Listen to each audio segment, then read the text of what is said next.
ہوں کہیں پر بھی مسلمان آپ کو خوش نظر نہیں آئے گا۔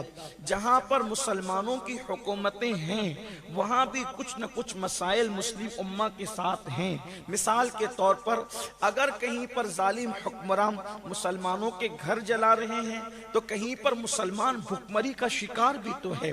اللہ اکبر، ایسا ضروری نہیں ہے کہ سارے صدمے مسلمانوں کو حکمرانوں کی وجہ سے ہے۔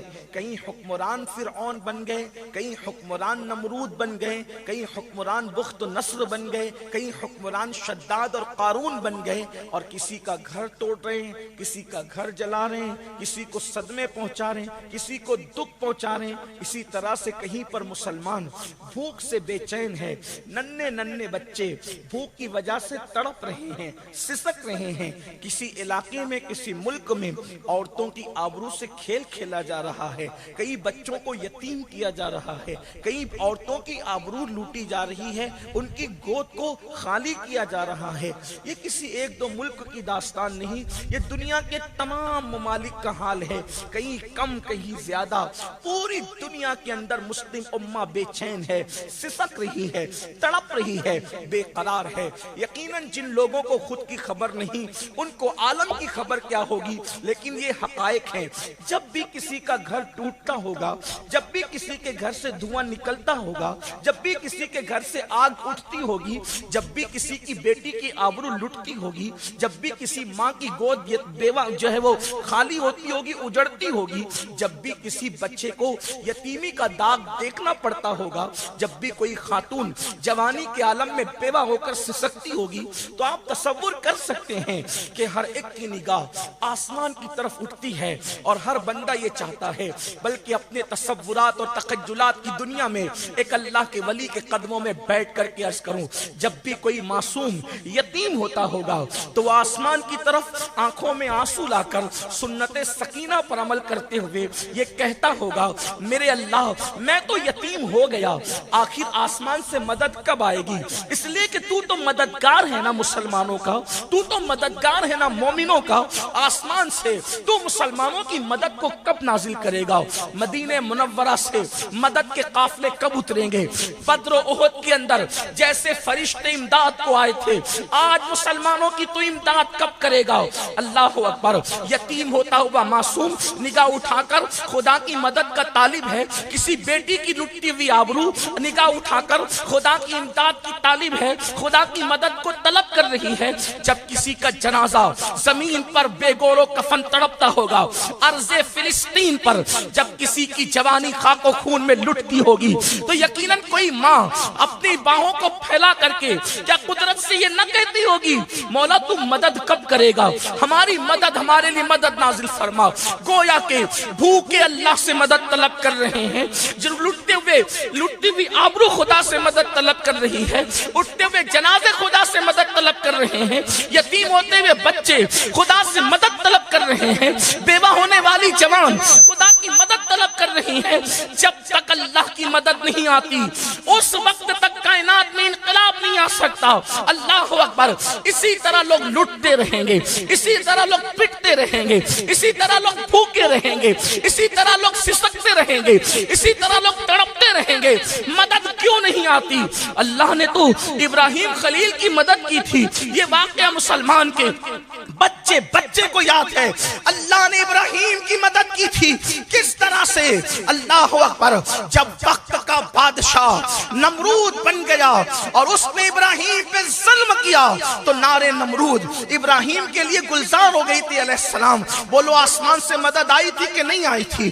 ہمیں آرے بچے کو یہ واقعہ یاد ہے، ہر کتاب کے اندر یہ بات لکھی ہوئی ہے۔ اللہ اکبر۔ ایوب علیہ السلام کے جسم میں آبلے پڑ گئے تھے، آسمان سے مدد آئی تھی کہ نہیں آئی تھی؟ پھر حضرت ایوب کو خدا نے نئی جوانی عطا کی تھی، نئی صحت عطا کی تھی، نئی طاقت عطا کی تھی، نئی قوت عطا کی تھی. یونس کو مچھلی کے پیٹ سے نکالنے کے لیے اللہ کی مدد آئی تھی کہ نہیں آئی تھی؟ حضرت موسیٰ کے لیے اور ان کی قوم کے لیے دریا میں رستے بنے تھے کہ نہیں بنے تھے؟ یہ سارے واقعات ہیں. یوسف علیہ السلام کو مصر کے قید خانے سے نکال کر مصر کا تاجدار اور بادشاہ بنایا گیا تھا کہ نہیں بنایا گیا تھا؟ یہ ساری چیزیں مسلمان کے بچے کو پتا ہے. ان واقعات کا انکار نہیں کیا جا سکتا کیونکہ یہ واقعات کہ جو ہے وہ ان واقعات کا جو سرچشمہ ہے وہ قرآن مقدس ہے. اب انسان سوچتا ہے ہماری نئی نسل متزلزل ہے، یوسف کے لیے مدد آئی تھی کہیں معاذ اللہ یہ صرف قصہ تو نہیں، یہ قصہ نہیں، یہ حقیقت ہے. ابراہیم کے لیے مدد آئی تھی، کیا یہ صرف قصہ یا حقیقت ہے؟ واللہ حقیقت ہے. اپنے قدموں کو متزلزل نہیں کرنا. پھر آج کیوں مدد نہیں آتی؟ امداد کے قافلے کیوں نہیں اترتے؟ 313 میدان میں ایک طرف تھے، 1000 کے مقابلے میں ڈٹے تھے. ہزاروں فرشتے آئے تھے کہ نہیں آئے تھے؟ اور 313 1000 پر غالب آ گئے تھے. یا اللہ آج بھی تو وہی ہے نا جو بدر میں تو تھا، آج بھی وہی ہے. تو گھٹنے بڑھنے سے پاک ہے، تیری شان ہے لا ضد لہو ولا مد لہو ولا مثل لہو ولا مثال. تو وہی تو ہے نا جو پتھروں کے اندر پھول پیدا کرتا ہے. تو وہی تو ہے نا کہ پہلے دن کا پہلی تاریخ کو چاند ہلال کی نظر میں چاند ہلال کی شکل میں نظر آتا ہے اور 14ویں تاریخ کو وہی ننھا سا ہلال ناخون کی طرح دکھنے والا بدر کامل بن کر کے چمکتا ہے. وہ کون ہے جو ایک ننھے سے ہلال کو 14 دن کے اندر بدر کامل بنا دیتا ہے؟ وہ رب محمد ہے جس کا ہم کلمہ پڑھتے لا الہ الا اللہ اللہ اکبر. وہ وہی ہے الصمد لم یلد ولم یولد. وہ حی ہے، وہ قیوم ہے، وہ زندہ ہے، وہ شینک سے زیادہ قریب ہے، وہ ہر وقت ہمارے ساتھ ہے. ہوا ماکم اینما کنتم، تم جہاں کہیں ہو تمہارے ساتھ ہے. نحن اقرب الیہ من حبل الورید. جیسے وہ کل مدد کرنے کی طاقت رکھتا تھا آج بھی وہی طاقت ہے. وہی بادہ ہے، وہی جام ہے، وہی میخانہ ہے، وہی سرائی ہے، وہی سب کچھ ہے. وہ لیکن گردش ایام کی وجہ سے میں خار بدل چکے ہیں. اگر آج بھی ہو براہیم سا ایمان پیدا، اگر میں خار ابراہیم ہو جائے تو آج بھی کر سکتی ہے انداز گلستہ پیدا. میں خانہ توحید وہی ہے لیکن کوئی بادہ ساگر کا متحمل تو آئے یوسف بن کر، تو وہ بھی مصر کے قید خانے سے نکل کر مصر کا تاجدار بنا دیا جائے. اللہ اکبر. اگر آج کوئی اسماعیل جیسا یقین کامل لے کر کے آئے تو آج بھی اسماعیل کی گردن پر چھری کام کرنے کے لیے تیار نہ ہو اور تم بافدیہ بن جائے. اللہ اکبر. اسی طرح سے اللہ کی مدد آتی رہے گی. آپ سوچتے ہیں مدد کیوں نہیں آتی؟ ہم بھوکے مدد کیوں نہیں آتی؟ ہم پیاسے مدد کیوں نہیں آتی؟ ہم غریب مدد کیوں نہیں آتی؟ ہم مرنے مدد کیوں نہیں آتی؟ ہم لٹنے مدد کیوں نہیں آتی؟ ہم پٹنے مدد کیوں نہیں آتی؟ اللہ کے ولی کے قدموں میں بیٹھ کر قرآن کی روشنی میں آپ کو کہہ رہا ہوں اللہ کی مدد ایسے نہیں آتی. اس کی کنڈیشن ہے، جو کنڈیشن پوری کر دے آج بھی مدد کو اترتے ہوئے دیکھ لو. آج بھی دیکھو، کیونکہ قرآن صرف حکایتوں کی کتاب نہیں. قرآن مقدس زندہ کتاب، زندہ خدا، زندہ نبی کی زندہ کتاب، زندہ مذہب کی زندہ کتاب. 1400 سال کے بعد بھی قرآن مقدس کے نزول کے بعد سے اب تک حالات بدلتے گئے، گردش ایام ہوتی گئی، لیکن قرآن کل بھی پورے آب و تاب کے ساتھ اپنے چیلنج کی مشعلیں لے کر کے کھڑا تھا. اور آج بھی قرآن مقدس اسی شان کے ساتھ چیلنجوں کی مشعلیں لے کر کے کھڑا ہے. ہے کوئی اس کا جواب لانے والا؟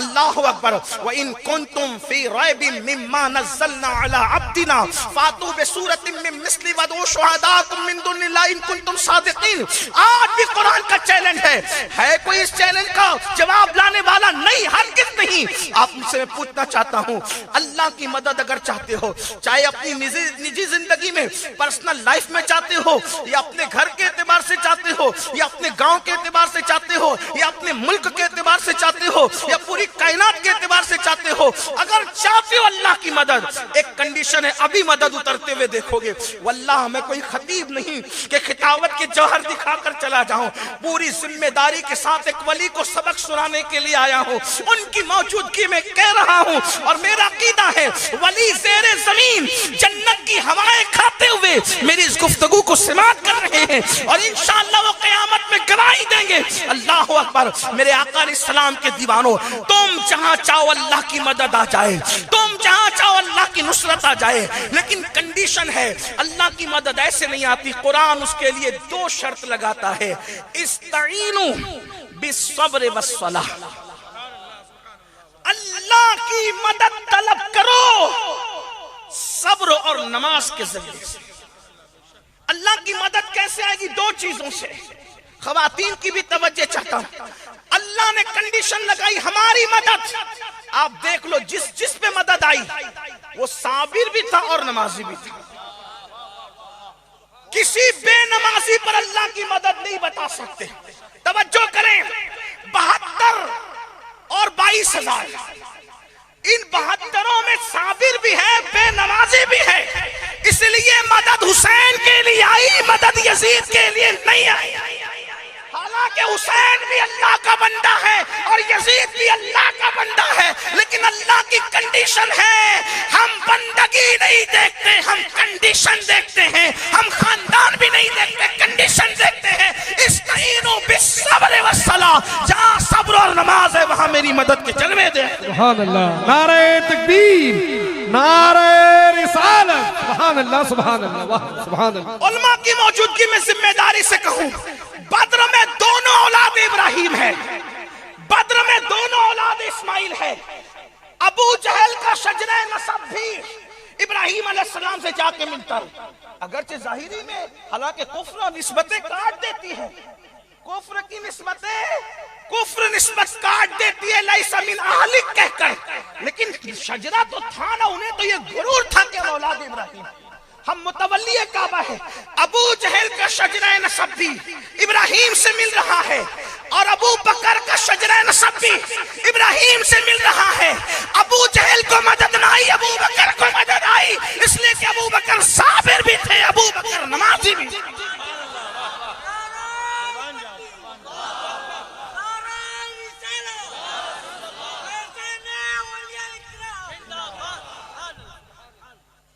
غیر صابر اور بے نمازی کی کبھی مدد نہیں آئی۔ ہمیشہ سے دیکھ لو، دیکھو اللہ اکبر، عزیز مصر اور اس کی پوری قوم کو دیکھو، وہ لوگ بھی کوئی معمولی لوگ نہیں تھے نا، ان کی تاریخ آپ اٹھا کر پڑھیں، ان کے لیے مدد نہیں آئی، مدد آئی تو یوسف صدیق کے لیے آئی۔ کیوں؟ یوسف نمازی بھی، یوسف صابر بھی۔ لیکن اب بہت لمبی نہ کرتے ہوئے، نماز پر تو آپ سنتے ہیں صابر کسے اور صبر کسے، اصل عنوان آج کا یہ ہے، صبر کسے کہتے ہیں اور صابر کون۔ اب تک ہم نے بچپن سے کیا سنا؟ علماء کی بارگاہ میں سبق سناتے ہوئے غلطی کروں تو میری اصلاح کریں گے، احسان کریں گے مجھ پہ۔ صبر کا مطلب کیا؟ اب تک بچپن سے ہی سنا، ابا مر گئے نہ رونا صبر کرو، بیٹا مر گیا نہ رونا صبر کرو، یعنی لوگوں کے ذہن میں سوچ بن گئی نہ رونا صبر ہے اور رونا صبر کے خلاف۔ تو جو لوگ سخت دل لوگ ہیں یا جو لوگ محبتی سے آری ہے، جن پر رشتوں کو نبھانا بھاری ہے، جب کوئی مرتا ہے ان کی آنکھ میں کبھی آنسو نہیں آتے، تو کیا وہ صابر لوگ ہیں؟ اور ان اللہ مع الصابرین ان کے لیے جو باپ کا جنازہ پڑھنے بھی نہیں آتے، اگر آتے ہیں تو ہاتھ باندھ کر کے کھڑے رہتے ہیں، ہم ناپاک پڑھ نہیں سکتے، وہ صابر لوگ ہیں۔ مولوی رو رہا ہے بیچارہ باپ کی میت پہ، کا یہ بے صبرہ ہے، اور شرابی آنکھیں تان کر کے کھڑا ہے، دیکھو کتنے صبر کے ساتھ کھڑا۔ وہ صبر کے ساتھ نہیں، وہ تو سوچا ہے بڈھا مر گیا اچھا ہوا تاکہ میرے راستے کی رکاوٹ گئی، باپ مرا اچھا ہوا تاکہ مجھے حصہ ملنا ہے۔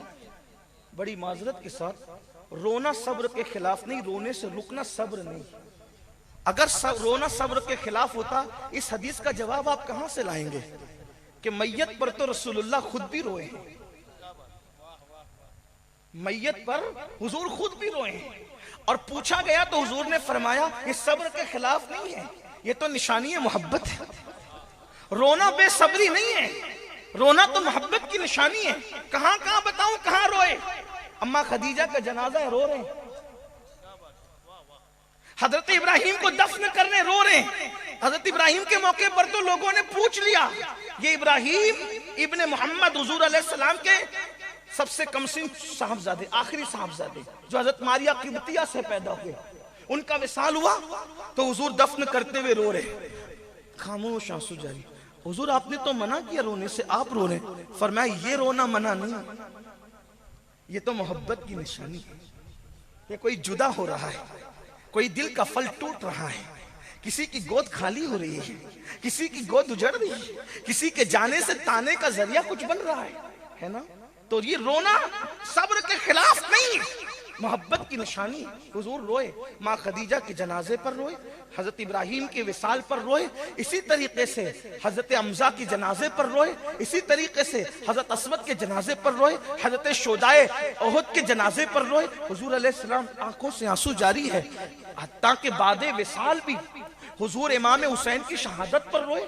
اٹھا کر کے سیاہ کو دیکھیں، دن بھر خون جمع کر رہے ہیں، آنکھ سے آنسو جاری ہے۔ حضرت ابن عباس نے جو خواب دیکھا تو اب تک ہم نے سمجھا کہ رونا صبر کے خلاف ہے، نہ رونا یہ صبر ہے۔ نہ، ہم صبر کے مفہوم کو شاید ہم نے کہیں نہ کہیں چینج کیا۔ رونے نہ رونے کا تعلق صبر سے نہیں ہے۔ صبر کا مطلب ہوتا ہے رکنے یا روکنے کے۔ صبر کہتے ہیں رکنے یا روکنے کے۔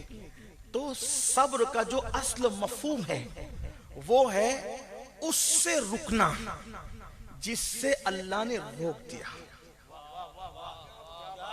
اب صبر کیا ہوا؟ اس سے رکنا جس سے اللہ نے، اب میت پہ کیا کہتے ہیں؟ صبر کر، مطلب رونے سے نہیں روکا جا رہا ہے۔ میت کے موقع پر لوگ روتے روتے اس کی خوبیاں بنا کر کے بیان کر کر کے نوحہ کرتے ہیں، تو اللہ نے فرمایا مجھے غم کے موقع پر سب سے زیادہ جو آواز بری لگتی ہے وہ نوحے اور ماتم کی آواز ہے، اور خوشی کے موقع پہ ڈھول اور تالی کی آواز مجھے بری لگتی ہے۔ تو اللہ رب العزت کے نیک بندوں نے کہا صبر کرو، مطلب نوحہ مت کرنا، کیونکہ نوحے سے اللہ نے منع کیا ہے، ماتم مت کرنا، ماتم سے اللہ نے منع کیا ہے۔ اب کیا مطلب ہوا؟ صبر کا مطلب یہ کہ جس چیز سے اللہ نے تجھے روک دیا ہے اس سے رک جانے کا نام صبر ہے۔ اب قرآن کہہ رہا ہے استعینوا بالصبر، صبر اور مدد، صبر اور نماز سے اللہ کی مدد طلب کرو، یعنی جن جن گناہوں سے اللہ نے تمہیں روک دیا ہے تم اس سے رک جاؤ، اور رکنے کے بعد نماز ادا کرو۔ آج بھی آسمان سے مدد اترتی ہوئی اپنی نگاہوں سے دیکھ لو۔ سبحان اللہ، سبحان اب مدد کیوں نہیں آتی؟ اب مدد کیوں نہیں ہے؟ کہ ہم رک نہیں رہے ان کاموں سے جن کاموں سے اللہ نے روکا ہے۔